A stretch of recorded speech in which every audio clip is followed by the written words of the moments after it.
दोस्तों आईपीओ का सीजन दोबारा आ चुका है, यानी कि आईपीओ आना रिस्टार्ट हो चुके हैं, जो कि कुछ टाइम के लिए बंद हो चुके थे।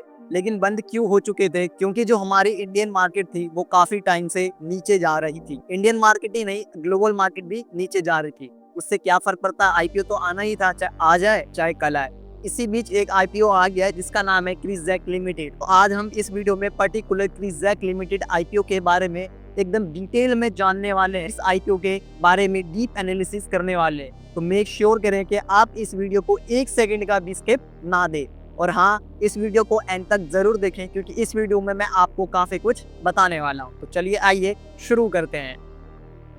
हमारे बीच क्रिसजैक लिमिटेड का आईपीओ आ चुका है। सबसे पहले हम ये जानते हैं कि ये कंपनी करती क्या है। देखिए दोस्तों, ये कंपनी एजुकेशन के सेक्टर या कई फील्ड में काम करती है। ये कंपनी B2B के लिए काम करती है। ये काफी सारे एजेंट्स के साथ काम करती है, वो भी इंटरनेशनल लेवल पे, जैसे कि यूके, कनाडा, न्यूजीलैंड, ऑस्ट्रेलिया। ये स्टूडेंट्स को इंडिया से यूके या कई जितने कंट्री के मैंने अभी नाम लिए हैं, उन कंट्री के टॉप यूनिवर्सिटी में एडमिशन लेने के लिए हेल्प करती है। तो आई होप आपको ये समझ में आ चुका होगा कि इस कंपनी का मेनली काम क्या है। ये कंपनी एजुकेशन के सेक्टर में काम करती है। अब आइए इस कंपनी के आईपीओ के बारे में देखते हैं। दोस्तों देखिए, इस कंपनी का इशू साइज की बात करें तो इन्होंने टोटल 860 करोड़ यानी कि 860 करोड़ रुपए रेज कर रही है आईपीओ के मार्केट में। अगर हम इसकी डेट की बात करें तो इसकी जो डेट है वो ओपनिंग डेट रहेगी जुलाई 2, यानी कि आज से ही ये आईपीओ में अप्लाई आप कर सकते हैं।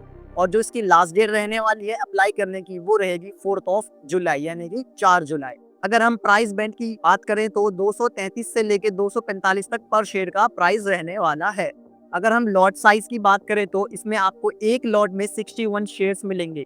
यानी कि देखिए, जब भी आप आईपीओ में अप्लाई करते हैं तो आपको एक शेयर नहीं मिलता, बल्कि उसमें आपको बास्केट ऑफ शेयर्स मिलता है, क्योंकि इसमें आपको एक लॉट या हो सकता है आप मल्टीपल लॉट्स के लिए अप्लाई कर सकते हैं। अगर हम इसकी सेल टाइप की बात करें तो ये ऑफर फॉर सेल रहने वाला है 860 करोड़ पूरा का पूरा। इसमें कोई भी फ्रेश इशू नहीं है। अगर हम इसकी अलॉटमेंट की बात करें तो वो रहने वाली है मंडे यानी कि 7 जुलाई।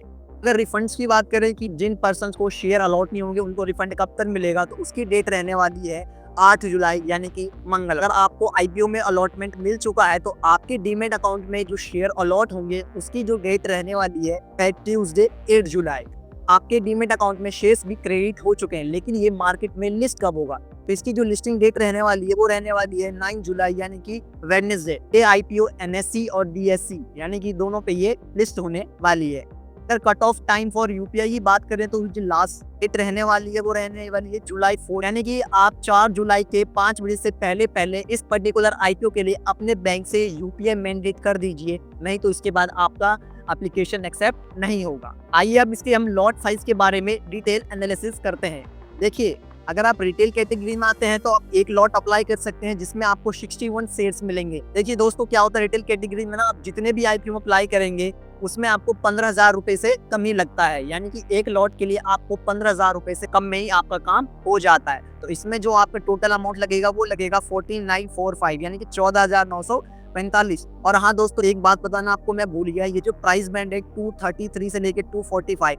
तो अगर आप रिटेल कैटेगरी में आते हैं तो आप मेक श्योर करें कि जब आप आईपीओ अप्लाई करेंगे तो हाई प्राइस ब्रांड को ही चूज कीजिएगा, यानी कि 245 रुपए पे ही आप आईपीओ अप्लाई कीजिएगा। रिटेल कैटेगरी में मिनिमम एक लॉट के लिए अप्लाई कर सकते हैं और मैक्सिमम 13 लॉट के लिए अप्लाई कर सकते हैं। यही अगर हम स्मॉल एचएनआई कैटेगरी की बात करें तो आप मिनिमम 14 लॉट के लिए अप्लाई कर सकते हैं। यही हम एचएनआई कैटेगरी में मैक्सिमम लॉट की बात करें तो आप 66 लॉट्स के लिए अप्लाई कर सकते हैं। अगर यही हम बिग एचएनआई की बात करें तो इसमें आप मिनिमम 67 लॉट के लिए अप्लाई कर सकते हैं।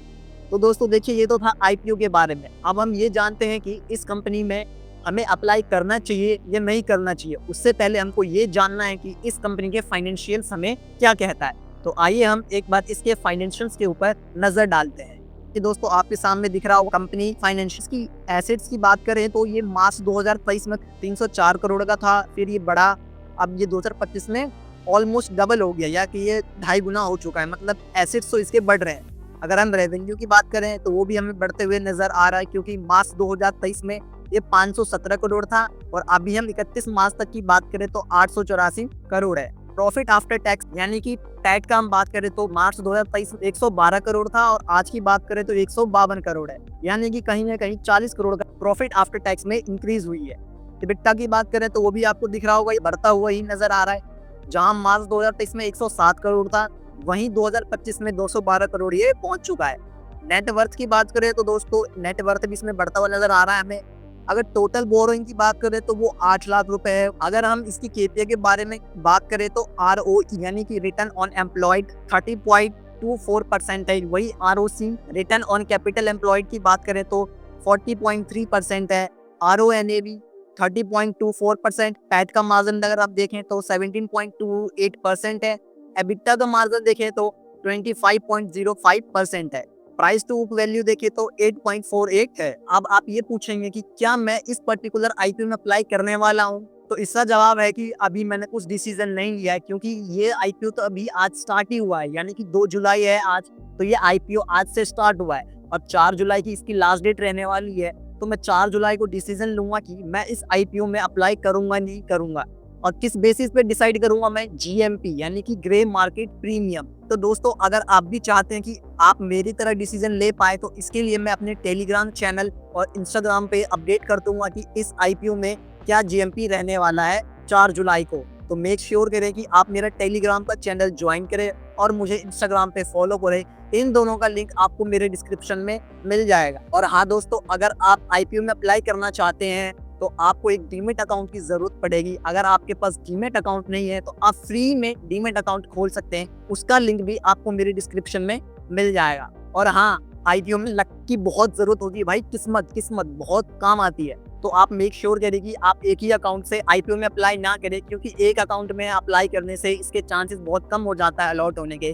तो आप ट्राई कीजिए कि आप जितने ज़्यादा हो सके फैमिली मेंबर रिलेटिव्स के अकाउंट से इस आईपीओ में अप्लाई कर सकते हैं। अब हम बात करते हैं इसके जीएमपी की। तो आपको यहाँ पर दिख रहा होगा, the company shares are available at premium of 21 rupees in the grey market today, यानी कि इसका मोटा मोटी 21 रुपए का जीएमपी अभी चल रहा है। अभी इसमें 3 दिन और बाकी है, यानी कि आज का दिन, कल का दिन और परसों का दिन। तो मैं परसों डिसाइड करूंगा कि इस पर्टिकुलर आईपीओ में मैं अप्लाई करूंगा या नहीं करूंगा। तो इतना ही आज के लिए। अगर आपके कोई भी डाउट्स है इस आईपीओ से रिलेटेड या शेयर मार्केट में कोई भी डाउट है, तो आप बेझिझक होकर कमेंट सेक्शन में पूछ सकते हैं और मैं आपको जरूर रिप्लाई करूंगा।